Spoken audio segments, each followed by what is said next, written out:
நல்ல புரிந்து கொள்ளுங்கள், காலம் தாண்டி எந்த காரியம் செயல்பட்டாலும் பிரயோஜனம் இல்லை.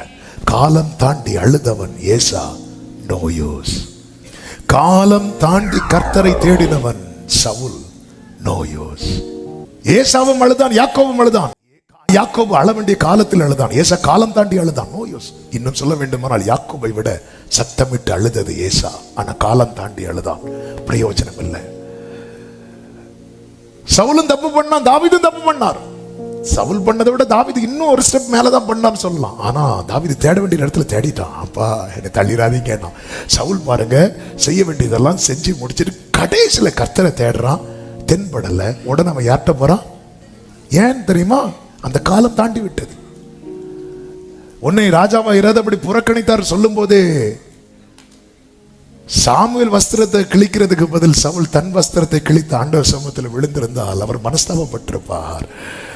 அவர் இரக்கத்தில் ஐஸ்வர்யம் உள்ளவர் அல்லவா? ஆனா அந்த காலத்தெல்லாம் வீணாக்கி விட்டு காலம் தாண்டி தேடுறான். அதாவது நான் அழுறத பார்க்கிறதுக்கு அவர் இல்லைன்னா, நீ எதை காண்கிற? நான் தூக்கு நூலை காண்கிறேன் சொல்லிட்டு 8 சொல்றாரு, இனி அவர்களை மன்னிக்க மாட்டேன். அதன் அர்த்தம் என்ன? அந்த டைம் முடிஞ்சு போச்சு.